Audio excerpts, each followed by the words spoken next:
Okay, we're at the back of the house facing north with a pond. Nice serene pond.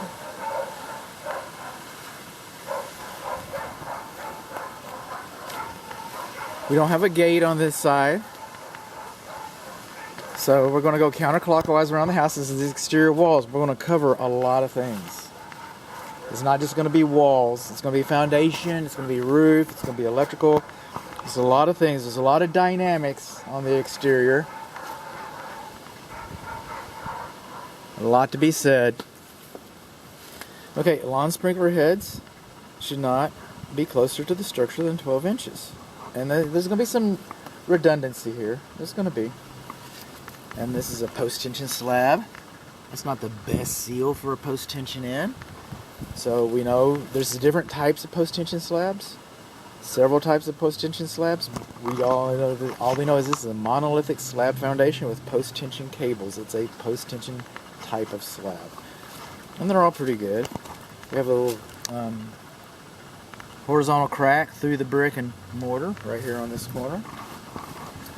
Moving on along. Just kind of taking it all in.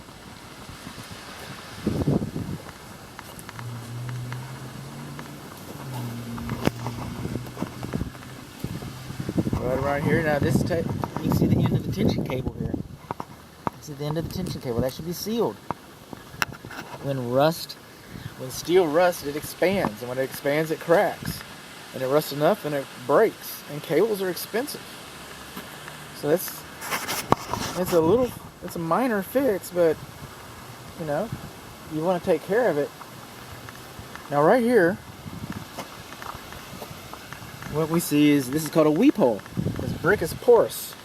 Brick is porous. It's fireproof. Should never have to paint it. Long-lasting, low maintenance siding. It's very desirable. Good insulation qualities. But it's porous. Now, most of the time, all you're going to see come out of you're not going to see anything come out of here. Most of the time, it's vapor. It's water vapor. If you have an event, I've seen a couple of events, but I hope you don't. If you have an event, water will come out of here. That's why they call them weep holes. And we're supposed to have those. So those are good things. Those are good things. But you're supposed to also have weep holes above your lintels, anywhere you have a lintel. And we don't have one of those. We got some stair-step cracks between the brick and mortar over this window, but we don't have any weep holes.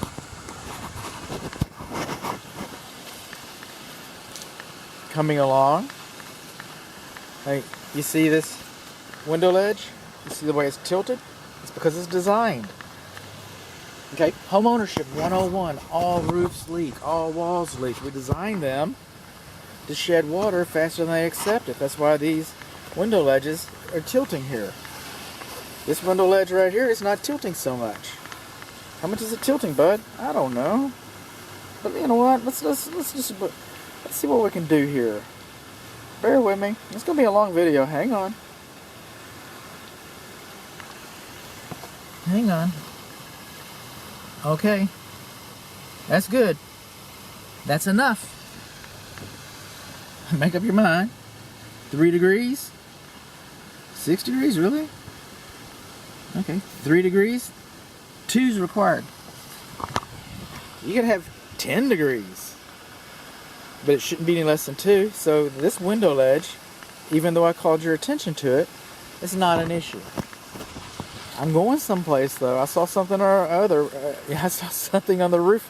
You've already seen it on the video, I think. Moving on along. Moving on along right here. Okay. This is called shrinkage cracks. Some people call them corner pops. Call it what you will. But if this crack is in the span of a hand, I don't know whose hand, mine today, and is going diagonal towards this corner, that is not a foundation problem. That's not a foundation issue. It might be a brick issue because it's holding up the brick. Because the brick is actually resting on the edge of this. So it might be a brick issue. You might want to clean it up for cosmetic issues. I'm not saying that it's beautiful, but it's not a foundation issue. Now, if it was going the other direction, or in another place on the foundation, well, that would be a different issue. But in the corners like that, that's fine. Still with me? Okay, I had to hitch up my pants. We do not have, again, we do not have weep holes over our window fenestrations. Now this is a circular window fenestration. And the circular ones are not required to have weep holes. I don't know, maybe because it's kind of impossible. One reason is because a circular is relying on pressure, like a Greek arch, to hold it up. These bricks are relying on the lintel to hold them up. So anywhere you have a lintel, then you should have the weep hole. And if you don't have a lintel, I guess at some point they have to make their mind up. At some point a decision has to be made. So moving on along here. This window does not appear to have 2 degrees. The one between the upstairs and the downstairs. It does not appear to have 2 degrees of pitch. And we're missing some mortar right here. We're missing some mortar. It's starting to give up the ghost. That's not a good thing. Coming along here, we got our roof covering. We got our drip edge flashing. We got our fascia. We got our soffit. We got our freeze board. But this drip edge flashing does not go all the way to the end. Well, water can curl back 2 inches. Think it's going to curl back there? I do. And it's flashing. They had to peel it back to put the new roof on. I understand this roof's only a couple years old. Alright? But when they peeled it back, all the flashing should have been put back and sealed. Can wind blow up through all those little vents? Yeah, I can. Sure can. Just saying.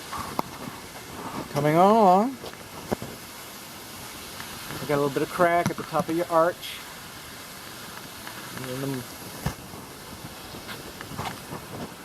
These, your exterior electric receptacle outlets. Okay. They're supposed to have, I'll check for power here. And then I'll test it later. Okay, well, there's a couple things going on, because I expect this to be, and we'll find out. Well, we got power, but this is supposed to be GFCI protected. And if it's GFCI protected, you have one of those little stupid stickers on there that says GFCI protected. And people peel them off. I peel mine off, but it's supposed to be there. And also, since it's exposed, you should have, it's called an in-use cover, or a bubble cover, if you will. Looks like a little helmet. So you can plug things in, and then close it, and then your Christmas lights will be okay. I guess people are going to have Christmas lights on the back around the pond here, I guess. I don't know. It's still supposed to be there. Christmas lights are not. Okay, these are called glazing strips. Glazing strips, and they're cracked, they're broken, they're showing signs of their age. These screens are showing signs of their age. And this was a hail, I guess, I don't know, but the roof was replaced a couple years ago. If it was replaced because of hail, maybe this should have replaced the screens as well. Maybe the screens would have been part of that. I don't know. But the screens are old. They're showing signs of wear and tear. Now here's the thing. These are called muntins. They're not real muntins. Those are faux muntins. Because back in the day, glass could only be made a certain size. And this is me. Hi. Okay. Glass could only be made a certain size. They didn't have the capabilities to make a big picture window like this. And people are used to it. It gives it its warmth, its charm, its character. It's part of the architectural design. So we have these faux muntins. And they're inside the glass. This is double pane glass. Glass is a great insulator. Well, not a great insulator, but glass is an insulator. And metal is a conductor.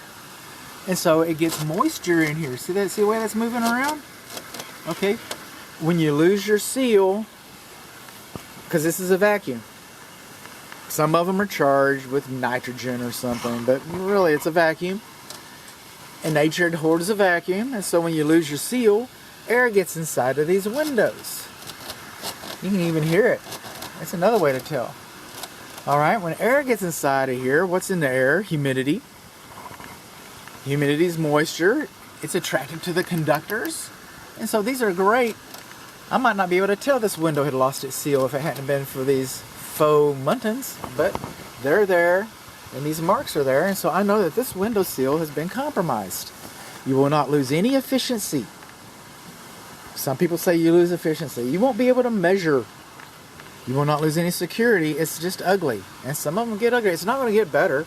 It's not going to heal. It's going to start fogging and fogging and fogging. And pretty soon it's going to look like a terrarium that you made in school with the jar and the plant and the bugs and your little tropical experiment. So, I mean, that's where it's heading. It might not be this week, but it's heading that way. Coming on along, when the water comes off of the roof, we should have step out flashing. Kick out flashing, excuse me. That's step flashing. Kick out flashing. And the kick out flashing, when the water comes down the roof, it kicks it out so that it doesn't drain down this wall. Why? Because brick is porous. We expect some moisture to get in this wall. We expect it. And we design it to shed water faster. But it doesn't mean you should just pour water on it. It doesn't mean you should just add water to it. It doesn't mean that it's impervious to water. We're managing water. And without the kick-out flashing, now we have more water than the structure was designed to deal with. The same thing with the lawn sprinkler heads that are too close. Where'd you go? I'll bring it up again.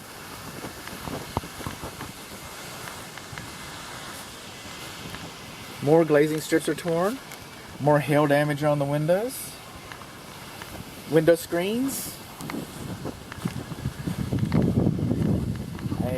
Another shrinkage crack on the corner. It's those things. We expect them. There's your exterior bib faucet. There's a clean out.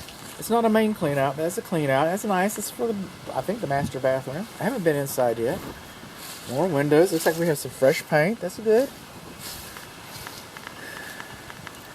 Now this has been replaced. They really don't have a way to address this. So they just took your regular siding and got a skill saw, and the guy's pretty good with it. And he handles it and makes this little arc and puts it up there. It's not the same wood as this. They don't have the same wood as in the straight material. That would be too expensive. They can just buy this cheap little board, put some patterns all over it. You only need 2 or 3. And there you go. It doesn't cost much. It doesn't last long either. It doesn't last long either. Another thing that should be here is this should be sealed. You should have some flashing. You should have kick-out flashing, Z-bar flashing, excuse me. Z-bar flashing around your exterior wood window penetrations, fenestrations. This is called a control joint. Some people call them expansion joints. Call it what you will. That's there by design. That's a good thing. You have this much brick wall. You're in North Texas. This is going to move. This is going to move. We're going to find some more cracks here in a minute. It's going to move. This is like the lines in the street. Why do they put the lines in the street? Because they expect the street to move and they want to control the cracking. So every year or so, you need to come around. You want to make sure this is all sealed. Why? Because you only want a certain amount of moisture inside your bricks. That much ventilation, not that much ventilation. That much of a hole, not that much of a hole. And it's okay. It's in good shape right now. I'm not saying it needs to happen right now. It doesn't. It doesn't. A little bit of cracking in the brick mortar right there. Screens are a little worse for wear. Okay. You've already seen this, but that gap concerns me. It sure does. You've already seen that. That's in the roofing video. Please, I encourage you to watch it. I know these aren't very entertaining. I get that. It's kind of boring. I know my jokes are corny. I get that too. Alright? These are called, these little screens right here, these are called this is a soffit. That's called a soffit vent. And that's the fresh air vent into your attic. That vent over there, some people call them turtle vents. That's your exhaust vent to the attic. That silver vent. So the air goes through your attic so that you have a nice ventilated dry attic. Now this is wood mulch, and there's another corner pop. No, it's not a corner pop, it's a shrinkage crack. Call it what you will, but there's another one. Lawn sprinkler heads too close. Brick is porous. They're supposed to be 12 inches away. They are.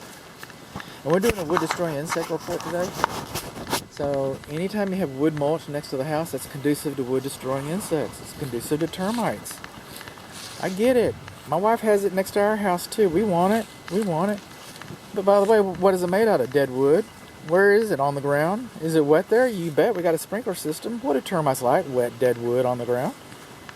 It's termite bait. It just is. Trees. I know this is a little crepe myrtle. It's oriental. Excuse me, not. It is actually oriental. It's a tree's from Japan. But it's ornamental. I get that.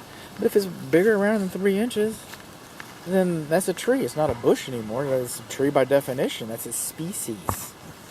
Trees should not be closer than 25 feet to a slab foundation. Do we put them there? Yeah, we want them. They're like little kittens right now, but it's going to grow up to be a big old nasty tomcat. In fact, it has grown up to be a big old nasty tomcat. They just cut it back. Just cut it back. What happens? The roots can have a negative impact on your foundation. The branches can have a negative impact on your roof and your siding. And that's what can happen. It's going to be some trouble. Then over here, this is the front sitting area, living room. Okay, we got a little bit of cracking between these stretcher bricks here. We got stair-step cracks between the brick and mortar right over here on both sides of the lintel. We do not have kick-out flashing. I didn't say this on the back. I knew I was going to get to it sooner or later. But all your exterior luminaries, your wall sconces, they should be sealed around 3 sides so that water doesn't get back into your brick system. And we have some more exterior receptacle out. That's got your doorbell, and it's illuminated. Yeah, it works. I hear it. Doorbells are beyond the scope of this inspection. I actually put a section for doorbells in the report. I just like them. I just like to talk about them. But anyway, it works and it's illuminated. Okay, we got power here. And it doesn't have one of those annoying labels. Come over here, we got some power. Let's see. Yeehaw, we got some power. Oh, we don't have power anymore because I pushed the test button. So it's GFCI protected. And these will all be, and it doesn't have a label on it. This one will be dead. And I'll check the one on the patio too. See, it's no longer illuminated. Because it did its job. It's like Christmas lights. One in the garage controls all these. If you had Christmas light and the bulb burned out and the whole string goes out and you have to find that first bulb, that's the same thing. Lawn sprinkler head's closer than 12 inches to the foundation. Here's your front portico. That's called your keystone right there. No kick-out flashing. And then, probably because of this tree root, the driveway was replaced. It was. Watch this step, okay? Granny or what? My client's young. They are. But old folks like your home inspector do not have weep holes over the garage car entry. Got a little bit of a torn gasket right here. We'll get into that later. This has been replaced. Yeah. Alright. Just tap on it a little bit.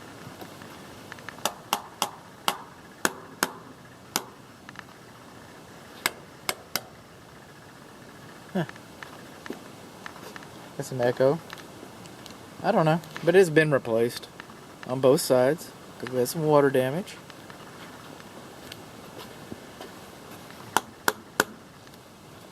Alright. Tree too close. Reoccurring theme. We're getting close to the end, guys. Hang with me. On the west side of the house. Gas meter. Nice and high. Electric meter. We're going to talk about all that. We're going to talk about that. Actually, let's talk about this gas meter because there's another area. Where I should have mentioned more about it, I think. What I'm not noticing is a electrical bonding for this. So I expect to see it inside on the gas furnace. In the gas furnace is where I expect to see it. If we don't have a gas furnace, then we've got another discussion. We got some erosion along the west side of the garage. So it's kind of coming out there a little bit.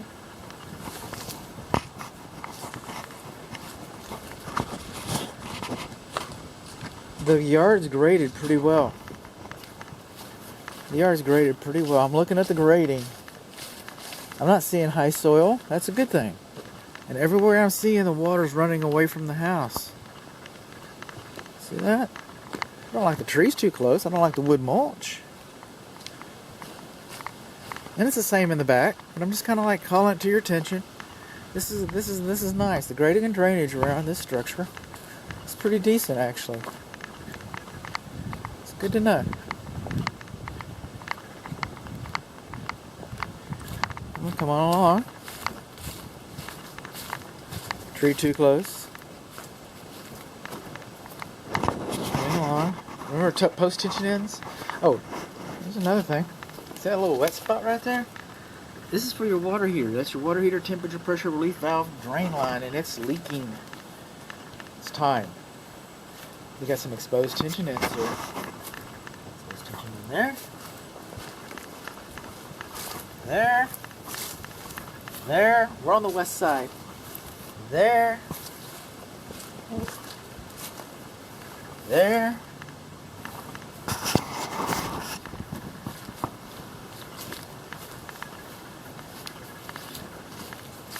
Coming on along. The upstairs window on the west wall. We've got some stair-step cracks through the brick and mortar right there. Got a horizontal crack right there. Now, I haven't had a really good lots of plate, but anywhere. I guess it's here. A couple of things going on here. I'm assuming that's a fireplace vent. Maybe not, that's a master bathroom. You got two of them over here. I'm not sure what that's for. Those are bathroom vents? Well, they're nice and big. This is a clothes dryer vent. It's not supposed to have a screen around it. That catches lint. I know they sell them. Look at it right there. It's not supposed to have a screen around it. And then see these seams right here? These butt edges where they had to cut it to install that puppy? Well, what happens with those is there's supposed to be flashing tape beneath them, between them. And that's about the only butt seams I remember seeing. So they've used nice long